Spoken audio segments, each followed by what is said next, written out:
Welcome to Thamarai recipes. இன்றைக்கி நம்ம சேனலில் என்ன ரெசிபினா பாஸ்தா தாங்க. வாங்க எப்படி செய்யுதுன்னு பார்க்கலாம். இப்போ 4 டம்ளர் தண்ணியை வந்து ஸ்டவ் ஆன் பண்ணி வச்சுருக்கேங்க. கூட 1 ஸ்பூன் எண்ணெய் சேர்த்துக்கலாம். இந்த தண்ணி கொதிச்சதுக்கப்புறமா 2 கப் அளவுக்கு பாஸ்தாவை இதோட சேர்த்துறேன். இது வந்து வீட் பாஸ்தா. கூட கொஞ்சம் உப்பு சேர்த்துட்டு இது நல்லா 10 நிமிஷம் வேக விட்டுறலாங்க. 10 நிமிஷத்துக்கு அப்புறம் பாஸ்தா வந்து நல்லா சாஃப்ட் ஆகிடுச்சு பாருங்கள், வெந்துடுச்சு. இதை வந்து நம்ம ஃபில்ட்ரு பண்ணிவிட்டு எடுத்து வச்சிடலாம். இப்போ வந்து பாஸ்தாவுக்கு நம்ம வீட்டில் இருக்கிற மசாலாவை வச்சு எப்படி செய்யுதுன்னு பார்க்கலாம் வாங்க.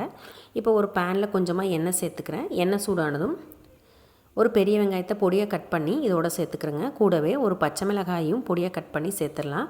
இதை வந்து லேசாக வதக்கிக்கலாங்க. கூடவே 1 ஸ்பூன் அளவுக்கு இஞ்சி பூண்டு பேஸ்ட்டு வந்து நான் சேர்த்துறேன். நீங்கள் வந்து இஞ்சி பூண்டு பேஸ்ட் சேர்த்தலாம், இல்லைனா ஒரு துண்டு இஞ்சி 4-5 பல் பூண்டு வந்து பொடியாக கட் பண்ணி இதோட சேர்த்து நல்லா வதக்கிக்கலாம்.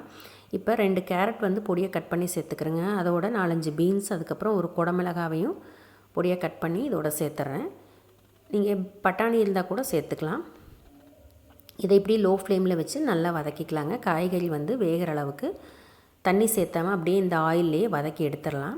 இதுக்கு கொஞ்சம் உப்பு சேர்த்துக்கலாங்க. உப்பு சேர்த்துனா கொஞ்சம் சீக்கிரமாக வதங்கிடும். இப்போ நான் வந்து சாஸ் எதுவும் சேர்த்த போகிறது இல்லைங்க. இதுக்கு 2 தக்காளி, ஒரு பச்சை மிளகாவை வந்து நல்லா அரைச்சிட்டு இதோடு சேர்த்துக்க போகிறேன். நீங்கள் இன்னும் கொஞ்சம் புளிப்பு வேணும்னா இன்னும் 2 தக்காளி கூட சேர்த்துட்டு நல்லா அரைச்சிக்கலாம்.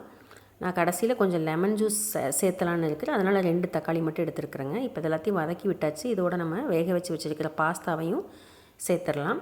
இதுக்கப்புறம் மசாலா சேர்த்துடலாங்க. கொஞ்சம் கரம் மசாலா சேர்த்துக்கிறேன்.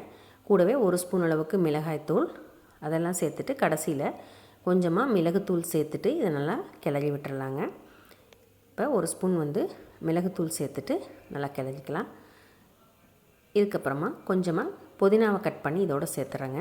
புதினா சேர்த்துனதுக்கப்புறமா வந்து நம்ம லெமன் ஜூஸ் வந்து கொஞ்சம் சேர்த்துக்கிறேங்க. 1 ஸ்பூன் அளவுக்கு லெமன் ஜூஸ் சேர்த்துக்கிறேன். நீங்கள் லெமன் ஜூஸ் சேர்த்துறதுக்கு விருப்பப்படலைன்னா தக்காளி வந்து இன்னும் 2 தக்காளி சேர்த்து அரைச்சிக்கோங்க. கொஞ்சம் புளிப்பு இருந்தால் தான் சாப்பிட்றதுக்கு நல்லாயிருக்கும், இல்லைனா பாஸ்தா வந்து அவ்வளோ டேஸ்ட்டாக இருக்காது. இப்போ லெமன் ஜூஸ் சேர்த்துட்டு நம்ம இதை வந்து சர்வ் பண்ணிடலாம். இந்த வீடியோ உங்களுக்கு பிடிச்சிருந்தா சப்ஸ்கிரைப் பண்ணுங்கள், ஃப்ரெண்ட்ஸ்க்கு ஷேர் பண்ணுங்கள், லைக் பண்ணுங்கள். தேங்க்ஸ் ஃபார் வாட்சிங்.